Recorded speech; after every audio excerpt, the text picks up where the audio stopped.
Welcome to the Center for Spiritual Living on a odd kind of a Sunday morning. Normally when we met inside, there'd be 140 people or so here, but you know, we're doing what we can. So I'm very grateful for those of you that showed up this morning. And as I always say on you every Sunday morning, I ask one simple thing of you. That's to leave all your troubles, your would'ves, your could'ves, your should'ves, your worries, your doubts, your fears, all that stuff. Just leave all that stuff outside. And for the next 45 minutes or so to open up an avenue of spirit possibilities for your life. And what are spirit possibilities? Well, they're for more love, more joy, more happiness, more cranberry sauce, more dressing, all those things in life that make us feel alive. Because that's what spirit is doing through you and through me. Showing up in the physical, recognizing itself through our love, our joy, and our laughter. So know you're in a great place this morning, and Spirit is going to recognize and reward you abundantly. All right, just an announcement. Actually, just one announcement before we get going. We have our Secret Santa program going on. And this is where we give Christmas to those kids that otherwise wouldn't have Christmas. I kind of have a little disco thing going on up here. And so the cards are around the donation table. That big ceramic bowl is where we give our donations. And you'll find them around there. Dinah Ambrose, raise your hand, Diana, for us. She's kindly done all of this for us. It will list the age of the child and their gender. And on the back, it lists what they want for Christmas. And so if you get one of these, if you'd like, take it, buy the Christmas for them. When do they have to have them back, Diana?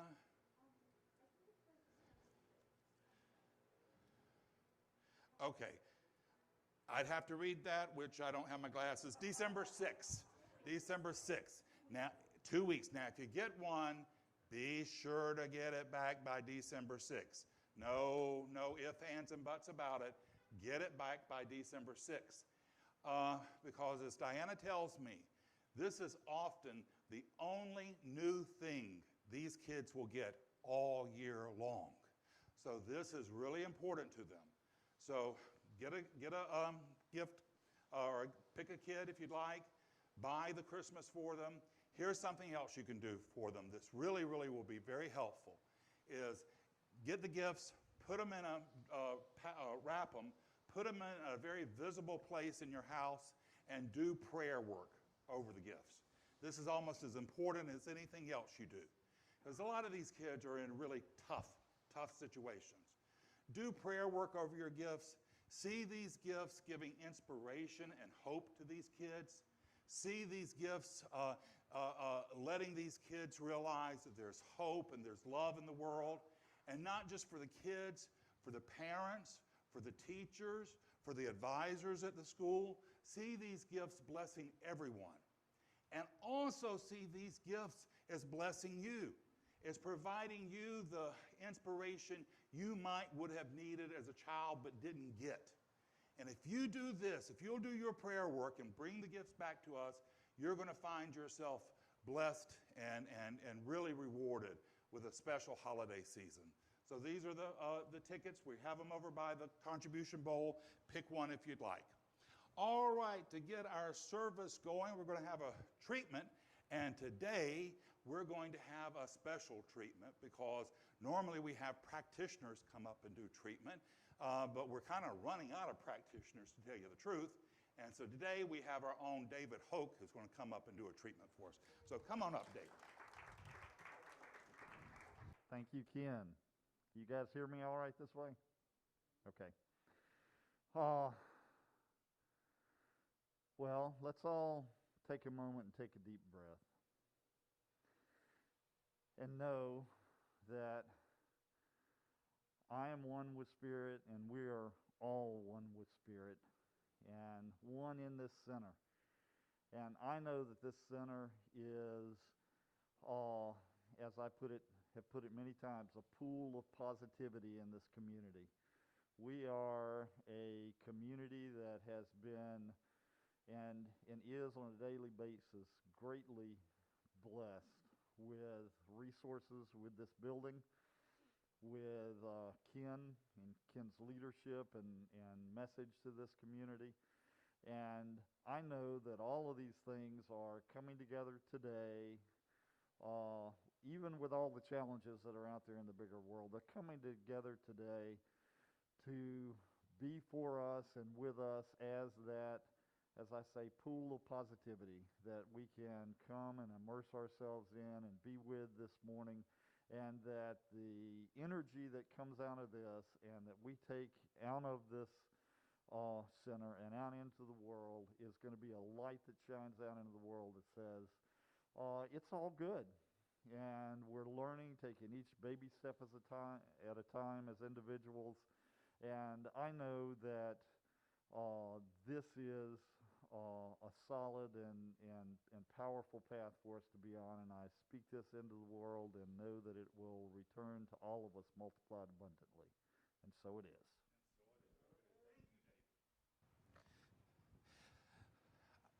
You did a grand job. You did a grand job. And it's not as easy as it looks. You know, this is really the whole core of our teaching is praying affirmatively, praying as Jesus prayed. That was Dr. Holmes' great insight in the ministry of Jesus. He studied him and he said, this guy, whenever he needed a miracle, the first thing he did is he gave thanks for the miracle before it occurred.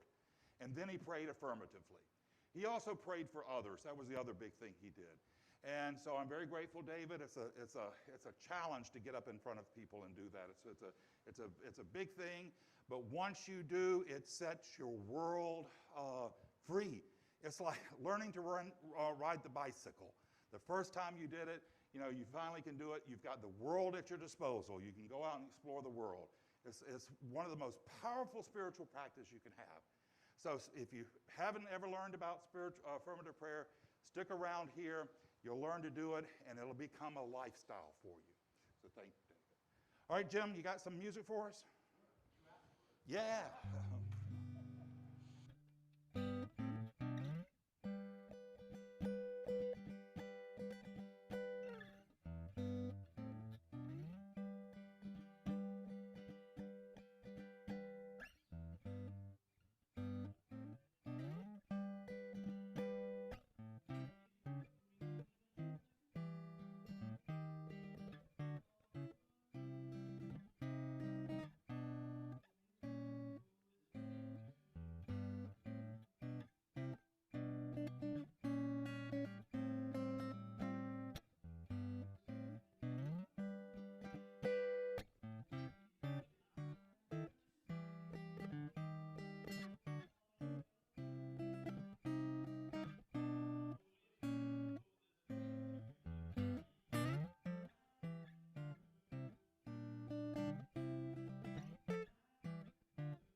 Thank you, Jim.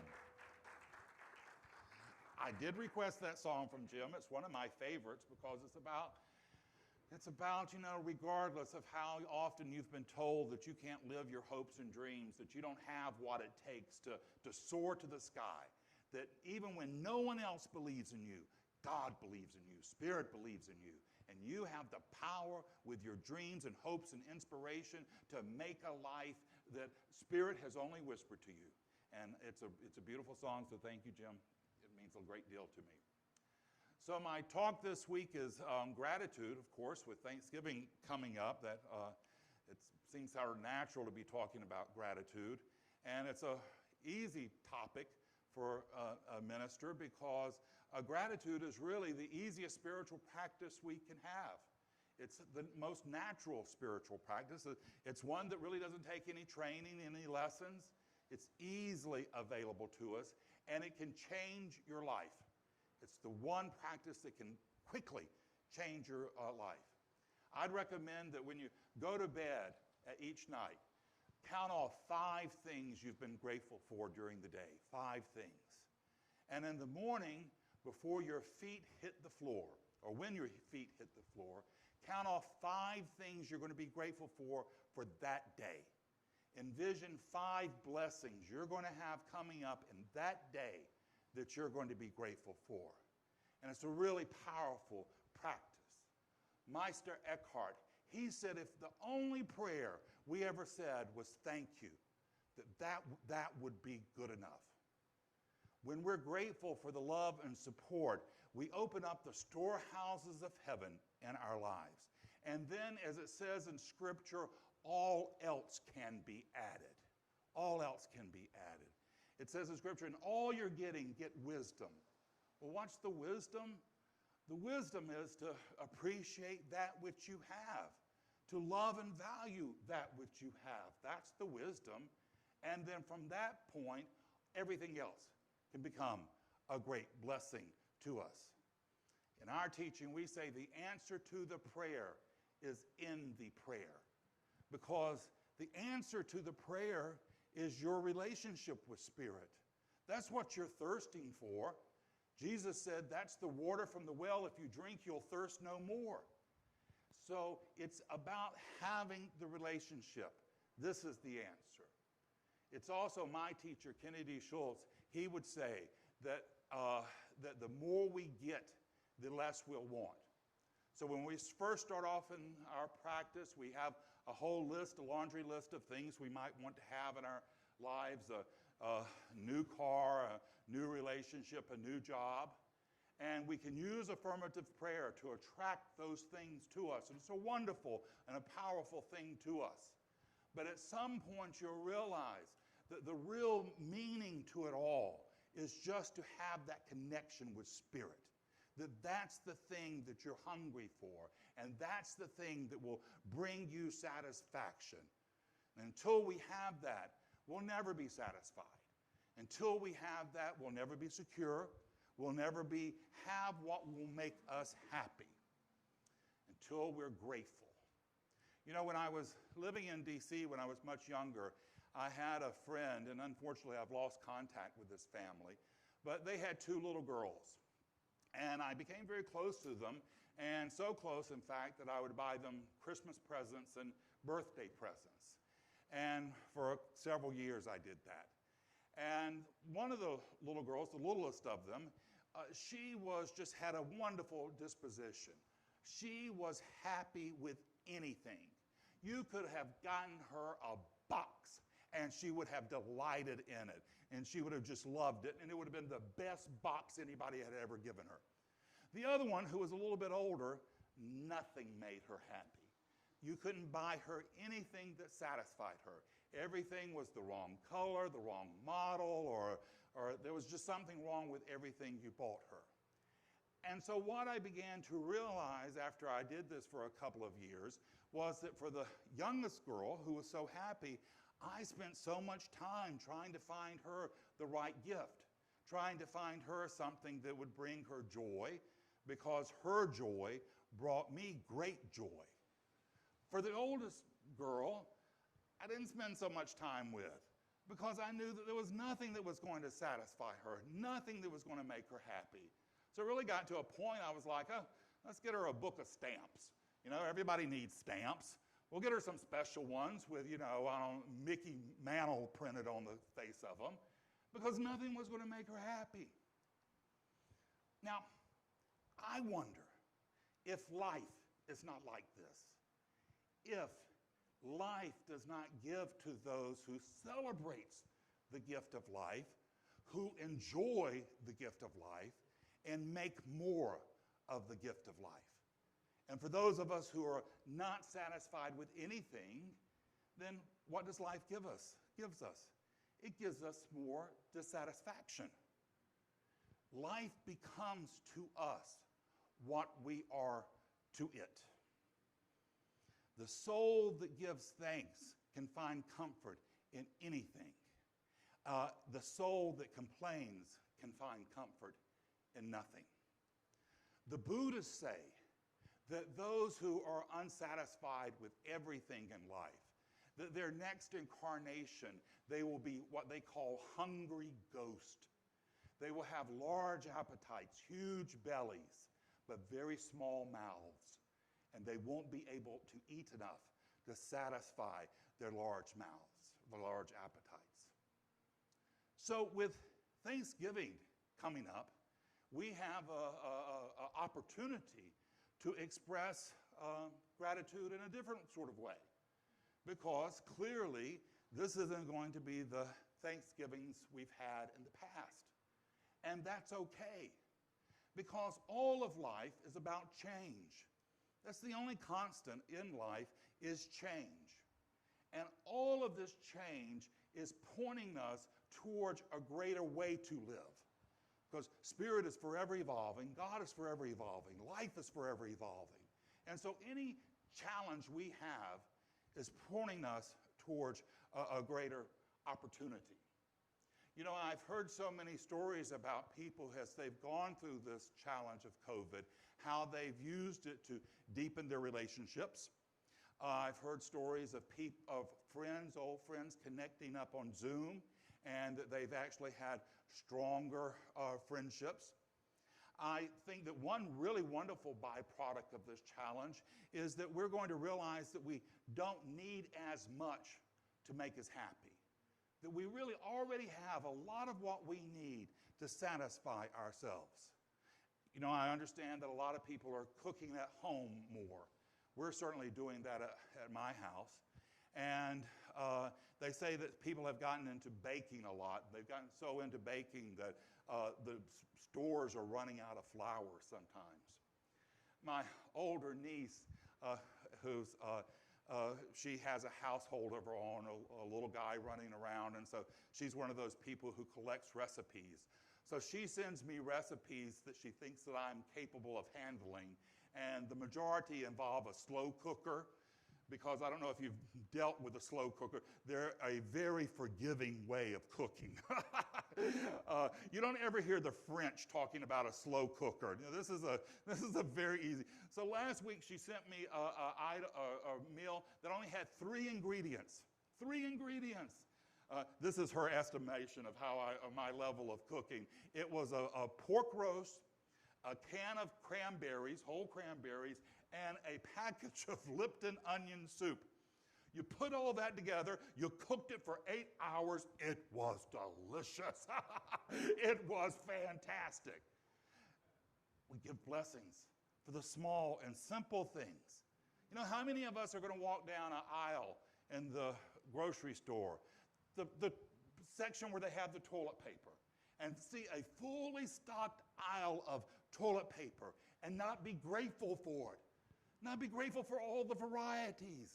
There's 2-ply, there's plush, there's even the ones that the bears talk about using. You know, it can be a wonderful thing. Now, of all the challenges that are changes that have taken place this year, one I'm very, very hopeful for, I hope will be permanent. Well, there are a lot of them I hope will be permanent. And I think they will. I think that in the future, when you go out to restaurants and you see people out, I think you're going to see people more inclined to talk with one another and less inclined to be on their cell phones. I think people are going to value their time with one another more. I understand that the big chain stores this year are not opening on Thanksgiving Day. And I really hope that becomes permanent, because we really need, it's not too much to have one day where we spend with each other and that we're grateful to our family and friends. We're grateful to the blessings that all that we have. I read this week that a mind and heart centered on gratitude doesn't have the space to be filled up with fear and anger and turmoil. When we are not in gratitude and we focus on what we don't have, we overlook the blessings we have right in front of us. With gratitude, we can see the blessings, and it gives us the opportunity to make use of it, and we can work with it. This is what Jesus did. The first thing he did in any situation was express gratitude to God for the blessing he was about to receive, even before it took place. The other thing he did is he asked the person requesting the miracle, "Do you believe?" And if they said they believed, then the miracle took place. And we can use gratitude almost in any situation, any situation. This past week, I had to go to the dentist, and it really wasn't a dentist at all. It was an oral surgeon. And this guy was using in my mouth a little miniature version of that big piece of machinery that you see on the interstate around Jacksonville that, claws up the asphalt so they can pave new stuff down. Well, he was using a miniature version of that in my mouth. And at one point, it took like an hour and a half, at one point a small piece of jawbone flew from my mouth and landed on my hand. I almost started singing gospel music, which I am apt to do if I get too stressed out. Now, instead of singing, which would have helped nobody, I decided to go into appreciation, to focus on how much I was appreciating this young man, because he was young. I have socks older than this guy was. And to appreciate his talent, his intellect. He's evidently a brilliant young man. I loved how he worked with his assistant. He was so patient and kind and friendly with her, and I loved how they worked together. It was almost like a symphony. She was there at every space. When he needed something, she was right there. So I did gratitude for them. I also loved how compassionate he was. The doctors who are my age, they're not very compassionate. They come in, they're the doctors, and they do whatever, and you're expected to be okay with it. But this guy, somebody had trained him to treat his patients humanely. And so he would touch my shoulder. He would look me in the eye. He would ask, are you okay? Are you doing all right? So I started doing appreciation for him and his technician. And then at that point, I went from there, I started doing prayer work. I do a lot of prayer work. Prayer work is one of the biggest blessings you can do for your life, and not just for yourself. You can do prayer work for the world, and the world certainly needs our prayers.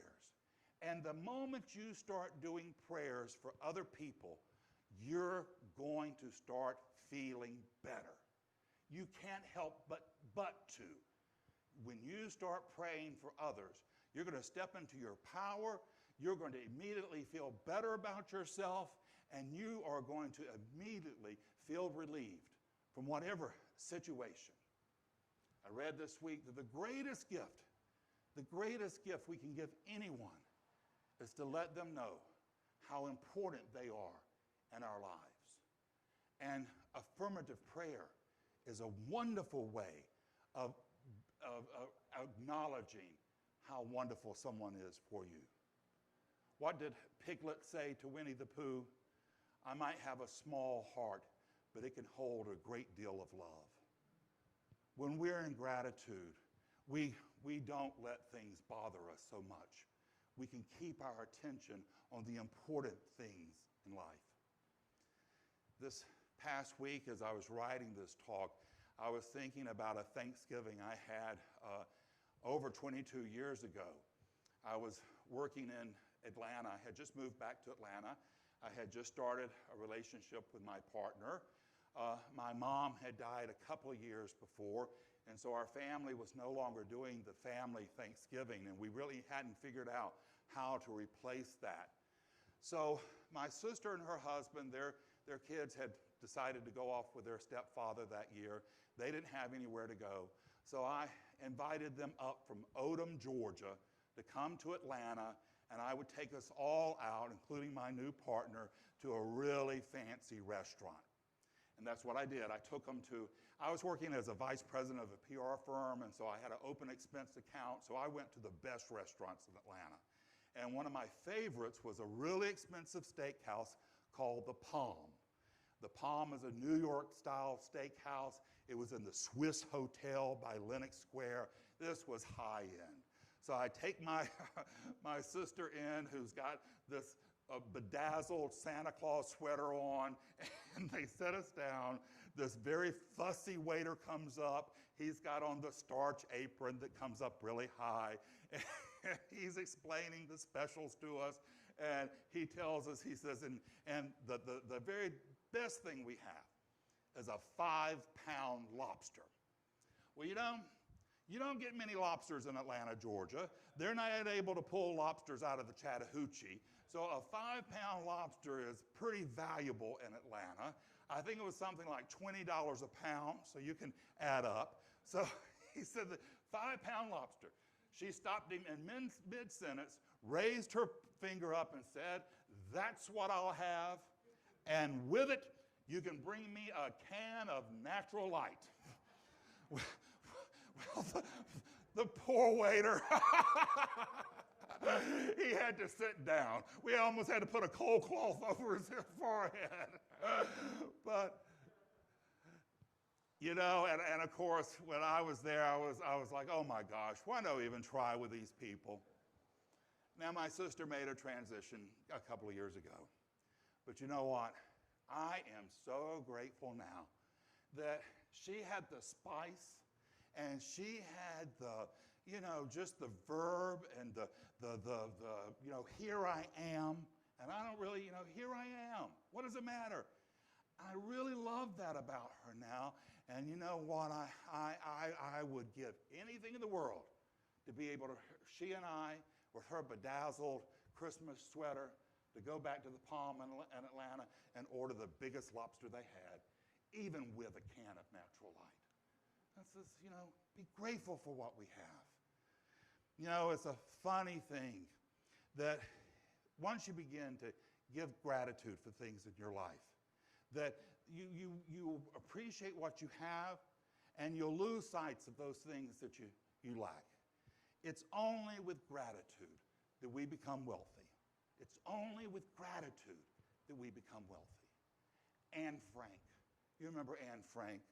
Anne Frank said, I lie at bed at night, and I end my prayers with these words. Ich danke dir für das Gute und Liebe und Schön. Yes, I had high school German. And what she said by that, she says, thank you, God, for all the good and dear and beautiful. Now, if she could lie awake in her bed in an attic and she could hear the boots of soldiers out on the street that were looking to take her life and her family, if she could not even have the fresh air and sunshine on her face, but she could still give thanks for the goodness and the beauty and the kindness that she saw around her, then what excuse do we have that we can't wear a mask and not be grateful for? What excuse do we have that we have to Zoom call our relatives and not be grateful for? There's none at all. We're here to allow the goodness and the joy and the mercy and the compassion of God to flow through us. And a mask and a Zoom call will only add more to it when we open up our hearts, when we realize that we are the blessing of life. We have come here to do something wonderful and powerful, joyful and loving. It's ours to do, and now's the time, and we're up to it. It's the truth in your life today. It's the truth in mine, and so it is. Thank you, everyone. Thank you. Your turn.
Oh, that was lovely, Jim.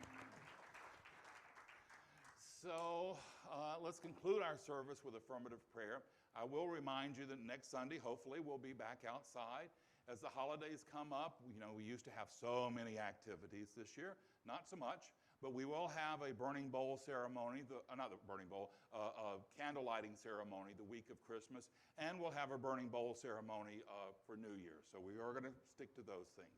Be sure to pick up your tab for your kid if you'd like to donate one, and have a really wonderful Thanksgiving. So join with me now as I do an affirmative prayer. I'm going to do this in the first person. Take it in for yourself. If I say something that works for you, hold tight to that. If I say something that doesn't work for you, just let that part slide by. But just know there's truth with me today. There's but one God, one mind, and one power.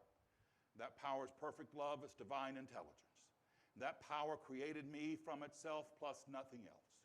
Here today, I tread the soil of St. Augustine, knowing that that goodness, that kindness, that power, that intelligence is flowing through me. I have nothing to fear, and I can open my heart up wide in gratitude, knowing that every challenge that I might have that confronts me is an opportunity for me to know something better for myself, to realize how valued, how loved, how important I am to the heart and mind and soul of God. So I leave this place today empowered. I leave here encouraged. I leave here knowing that the world is but full of shadows, and I can lift my eyes up to the radiance of God's love pouring down upon me. And I can leave here knowing that I can be courageous in my compassion. I can be lovingly bold, that I can move out in the world and make it a better place for my having been in it. Because this is what Spirit has called me to do, and today I'm saying yes to it all. It's my truth. I celebrate this right knowing, and I release it now into the mind of God to do its good and perfect, bold and dynamic work, returning to me multiplied abundantly. And together we say, and so it is. All right, my friends, know this last truth with me. Your life is not a problem to be solved. It's a miracle unfolding. Your job this week is to go name your miracle, to proclaim your miracle, and to make it your own. God bless us all. Now let us go be the miracle God has called us to be. Until we see each other again, many blessings.